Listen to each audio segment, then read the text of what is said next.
अस्सलाम वालेकुम friends. Everyday science YouTube channel की एक नई वीडियो में मैं आप लोगों को खुशामदीद कहता हूं। दोस्तों, आज की इस वीडियो में हम 8 क्लास की मैथ की जो न्यू बुक आई है उसकी एक्सरसाइज नंबर 5.4 को सॉल्व करना सीखेंगे। तो इसका जो पहला ही सवाल है वो ये है कि define range, variance and standard deviation and explain the purpose of measure of dispersion. तो सबसे पहले हम देखते हैं कि रेंज क्या होती है। तो रेंज हमारे पास जो डाटा दिया होता है ना, तो उसकी जो सबसे बड़ी वैल्यू होती है उसमें से हम सबसे छोटी वैल्यू को माइनस कर देते हैं तो हमारे पास रेंज की कीमत निकल आती है। तो इसका फार्मूला कुछ हमारे पास इस तरह से होता है। इसी तरह हमारे पास जो वेरिएंस होती है उसका ये डेफिनेशन है, और इस डेफिनेशन को इस्तेमाल करके हमारे पास इसके ना कुछ दो मुख्तलिफ फार्मूलाज बनते हैं। तो ये वाला फार्मूला और ये इन दोनों में से कोई भी फार्मूला हम इस्तेमाल करते हुए ना हम वेरिएंस मालूम कर सकते हैं। नेक्स्ट हमारे पास स्टैंडर्ड डेविएशन है। तो स्टैंडर्ड डेविएशन को की डेफिनेशन है ये, और डेफिनेशन के बाद हमारे पास ये दो उसके मुख्तलिफ फार्मूलाज बनते हैं। बेसिकली जो स्टैंडर्ड डेविएशन है वो जो हमने वेरिएंस देखा था ना, उसी का ना स्क्वायर रूट लेते हैं तो वो हमारे पास स्टैंडर्ड डेविएशन का आंसर आ जाता है। तो लास्ट में वो है कि पर्पस ऑफ मेजर और डिस्पर्शन क्या है। ये असल में जो डाटा में ना स्प्रेडनेस होती है उसको हम ना शो करने के लिए इस्तेमाल करते हैं। नेक्स्ट अब उनकी जो डेफिनेशन और फार्मूलाज देखने के बाद हम ना असल सवालों की तरफ आते हैं। तो इसका जो सवाल है वो कहता है कि find range, variance and standard deviation of the following sets of value. मतलब कि कुछ वैल्यूज नीचे चार मुख्तलिफ दी हुई हैं, इनकी हमने पहले रेंज मालूम करनी है, फिर वेरिएंस और फिर स्टैंडर्ड डेविएशन। तो सबसे पहले हम रेंज मालूम करते हैं। तो रेंज मालूम करने के लिए हम सबसे पहले देखते हैं कि इस डाटा की लार्जेस्ट वैल्यू क्या है, उसको हम xn से ज़ाहिर करते हैं, और इसमें हमारे पास है 27। अब इस लार्जेस्ट वैल्यू के बाद हम उसकी स्मॉलेस्ट वैल्यू देखते हैं, उसको x0 से हम शो कर देते हैं, और वो हमारे पास है 18। अब नेक्स्ट हम रेंज जो होती है उसका फार्मूला देखते हैं, वो हम xm माइनस x नॉट यानी x0। उसका मतलब ये है कि लार्जेस्ट वैल्यू को हमने स्मॉलेस्ट वैल्यू में से माइनस करना है। अब अगर हम देखें लार्जेस्ट वैल्यू 27 है और स्मॉलेस्ट वैल्यू 18 है, अब इनको जब हम माइनस करते हैं तो हमारे पास आंसर 9 आ जाता है। तो ये हमारे पास जो सवाल दिया हुआ था इसकी रेंज निकला है। अब नेक्स्ट फिर हमने ना कि वेरिएंस और स्टैंडर्ड डेविएशन मालूम करनी है। तो इसका हम ना कि हमने दो फार्मूले देखे, तो हम ना पहले फार्मूले के मुताबिक इसे हल कर देते हैं। तो उसमें हम ये जो सारी कीमतें हैं उसको हम एक कॉलम में लिखते हैं और उसे हम कहते हैं x। अब दूसरा हमारे पास कॉलम है एक्स स्क्वेयर। अब एक्स स्क्वेयर हमारे पास कैसे निकलेगा, 18 है, इसका स्क्वेयर लेना यानी 18 को 18 से ही मल्टीप्लाई करना है तो इधर लिख देना है। फिर 19 है, 19 का स्क्वेयर यानी कि 19 को 19 से मल्टीप्लाई करना है तो इधर लिख देना है। इस तरह से ये वाला कॉलम भी हमने फिल कर लेना है। तो ये सिग्मा एक्स हो जाएगा, और ये यहाँ पे मतलब इन सब को जमा करेंगे तो हमारे पास सिग्मा एक्स बन जाएगा, और इन सब को जमा करेंगे तो सिग्मा एक्स स्क्वेयर बन जाएगा। अब हम देखते हैं कि जो हमारे पास वेरिएंस है उसको मालूम करने का फार्मूला हमारे पास ये वाला है, वो है जी sigma x square over n minus into sigma x over n का स्क्वायर। तो ये हमारे पास ना इसको मेजर करने का फार्मूला है। अगर हम इसमें देखें तो हमारे पास सिग्मा एक्स स्क्वायर तो वो तो हमारे पास है 3725, वो हम इधर लिख देंगे। नेक्स्ट हम देखते एन। एन का मतलब है कि इसकी वैल्यूज कितनी है। ये हमारे पास 1 2 3 4 5 6 7 और 8, यानी n की जगह हमारे पास 8 आ जाएगा। तो ये माइनस उसी तरह आ जाएगा सिग्मा एक्स हमारे पास 171 है, वो आ जाएगा, और n फिर वही 8 आ जाएगा। अब इन सारी कीमतों को हम ना कि यहाँ पे पुट कर देते हैं। अब पुट करने के बाद नेक्स्ट हम इसे ना के हल कर लेते हैं। हल सिंपल, इन दोनों को हम डिवाइड कर लेते हैं, इन दोनों को भी हम डिवाइड कर लेते हैं। तो डिवाइड करने के बाद हमने इसी तरह लिख दिया, इसमें स्क्वायर नहीं था ये उसी तरह आ जाएगा, इसमें स्क्वायर था तो ये हमने इधर इसका स्क्वायर लिख लिया। अब नेक्स्ट इसको उसी तरह लिखेंगे और इसका स्क्वायर का स्क्वायर ले लेते हैं इसका, तो ये हमने लिख लिया। अब नेक्स्ट फिर हम क्या कहते हैं, इसमें से इसको माइनस कर देते हैं तो हमारे पास एक्स स्क्वायर की कीमत आ गई। अब एस ये मसलन के वेरिएंस की कीमत हमारे पास आ गई। नेक्स्ट फिर हम स्टैंडर्ड डेविएशन की तरफ चलते हैं। तो स्टैंडर्ड डेविएशन का मैंने आप लोगों को बताया था कि बेसिकली वो है क्या कि इसी का ना स्क्वायर रूट है, यानी इसी का स्क्वायर रूट ले लेना है। यानी कि हमने एस स्क्वायर तो निकाला हुआ है 8.74, इस सारी की कीमत हमने निकाली 8.74। अब अगर हम 8.74 का ही स्क्वायर रूट ले लेंगे तो हमारे पास इसकी स्टैंडर्ड डेविएशन की कीमत आ जाएगी 8.735, ये हमने अप्रोक्सीमेटली जो इसका आंसर था वो लिख दिया था। अब इसका अगर आप लोग स्क्वायर रूट लें तो वो हमारे पास आंसर 2.96 आए। सिंपल कैलकुलेटर से आप लोग स्क्वायर रूट ले लेंगे, उसका आंसर निकल आएगा।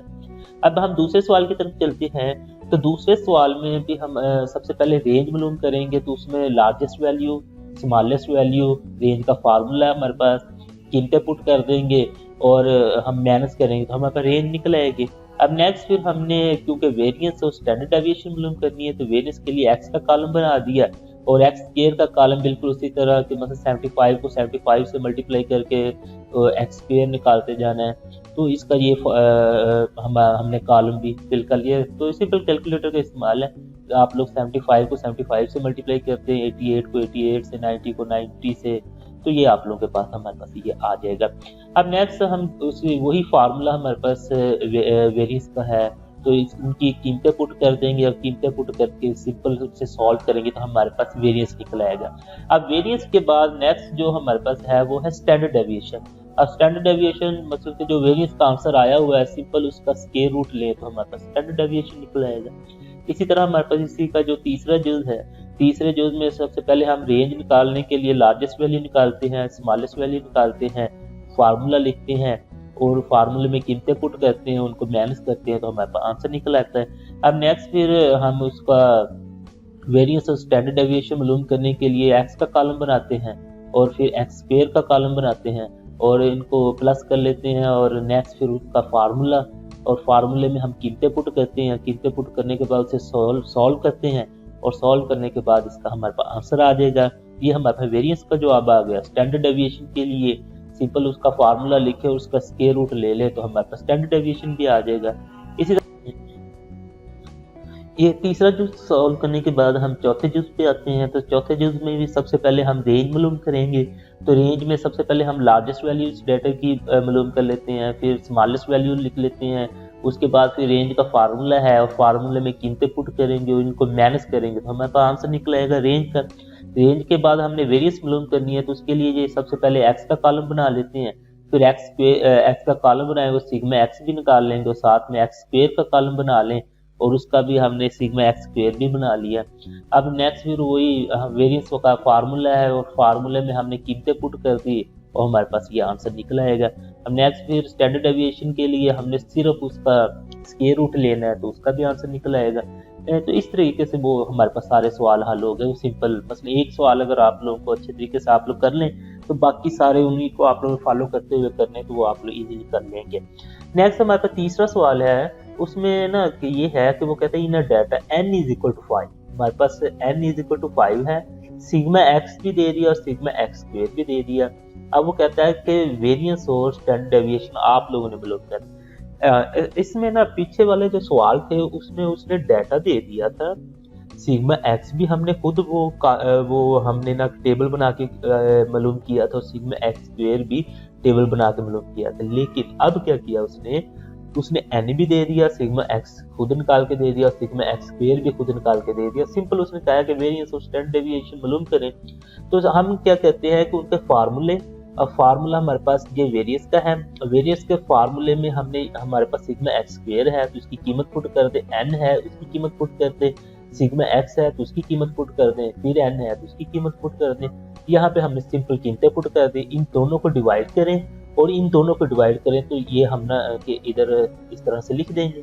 अब नेक्स्ट फिर 10 है, 10 का स्क्वायर ले लें तो वो हमारे पास 100 आता है और इन दोनों को हम ना के माइनस करें तो हमारे पास आंसर ये 1980 आ गया। तो मतलब 1980 हमारे पास ये वेरिएंस का आंसर आ गया। वेरिएंस के बाद फिर हमने स्टैंडर्ड डेविएशन मालूम करनी है।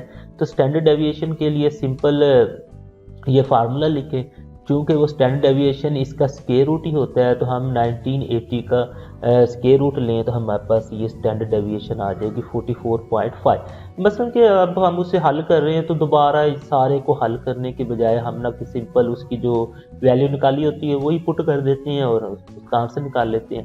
नेक्स्ट अब हम चौथे पे आते हैं। तो चौथे सवाल में उसने कहा इफ वेरिएंस उसने दे दिया, एन भी दे दिया, सिग्मा एक्स स्क्वायर भी दे दिया। अब उसने कहा सिग्मा एक्स मालूम करना है।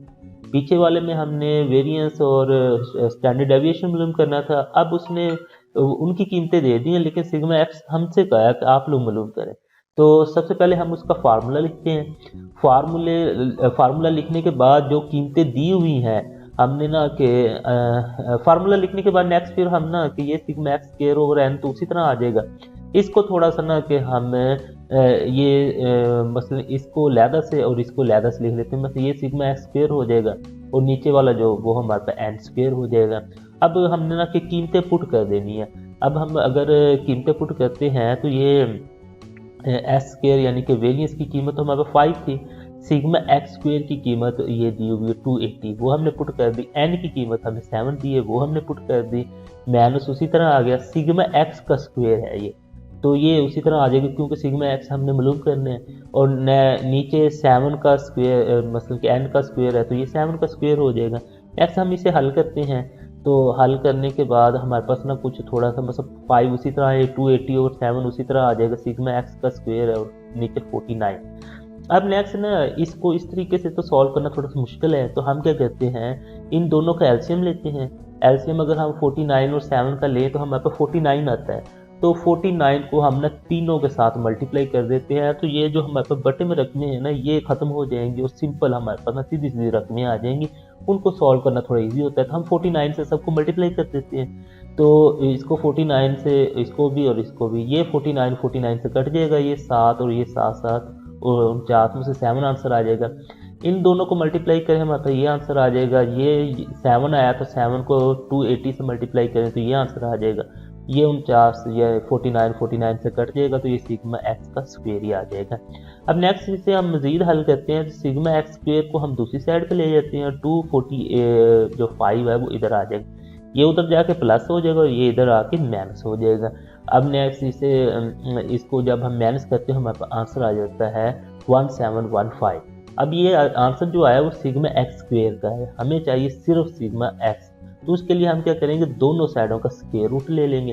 अब दोनों साइडों का स्क्वायर रूट लेते हैं तो ये स्क्वायर रूट और स्क्वायर तो कट जाएगा, तो इसका हम कैलकुलेटर से स्क्वायर रूट लेंगे तो हमारे पास आंसर आ जाएगा 41.41। तो इस तरीके से ये हमारे पास चौथा सवाल भी हल हो गया। नेक्स्ट हमारे पास पांचवा सवाल है। पांचवें सवाल में अगर आप लोग देखें तो वो कहता है the following are the marks of 2 student A and B in 5 test of math, calculate mean variance and standard deviation. बस ये उसने बता दिया कि भाई ये स्टूडेंट ए और बी है, उसके ना 5 मुख्तलिफ जो टेस्ट हुए हैं ना मैथ के, उनमें ना आंसर ये उनके ना नंबर्स आते रहे। तो एक तो आप लोगों ने उसका ना कि मीन मालूम करना है, वेरिएंस मालूम करना है, स्टैंडर्ड डेविएशन मालूम करनी है, और दूसरा आप लोग यही बताना है कि who is better on average, average के लिहाज से कौन बेटर है, तो which student is more consistent in his performance, कि किसकी परफॉर्मेंस ना अच्छी है। तो सबसे पहले तो हम ना कि इसका एक टेबल बना लेते हैं। हमारे पास स्टूडेंट ए है, उसके मार्क्स इस तरह लिख लिए, तो उसको हमने ए स्क्वायर से इस तरह मसलन के जैसे हम एक्स और एक्स स्क्वायर वाला कॉलम बनाते थे, तो ये उसी तरह हमने अब उसको ए और ए स्क्वायर का बना लिया। फिर बी स्टूडेंट जो दूसरा स्टूडेंट था बी और बी स्क्वायर का ये कॉलम बना लिया। हमने ये सिग्मा ए भी मालूम कर लिया, यानी इसके मार्क्स को भी प्लस कर लिया, और सिग्मा ए स्क्वायर के मसलन इसके जो ए स्क्वायर है उसको भी हमने प्लस कर लिया। इस तरह ये सिग्मा बी यानी कि बी वाले के मार्क्स को प्लस कर लिया और ये बी स्क्वायर का कर लिया। तो सबसे पहले हमने मीन मालूम करते हैं। तो मीन सिंपल हमारे पास जो होता है ना वो है कि सिग्मा एक्स ए ओवर एन, मसलन कि ये टोटल जो टेस्ट थे वो तो 5 थे, वो तो एन की जगह आ जाएंगे। तो इनके टोटल जो मार्क्स हैं वो 170, बस ए के 170 हैं, तो 170 और 5 करेंगे तो 34, इसका तो आंसर आ गया। इसी तरह हम बी वाले स्टूडेंट की मीन मालूम करते हैं, तो वो इसका सिग्मा एक्स बी यानी कि ये 205 आ जाएगा, और इसके भी 5 ही टेस्ट थे, इनको हमने डिवाइड किया तो इसका आंसर 41 आ गया। मतलब मीन हमने मालूम कर ली।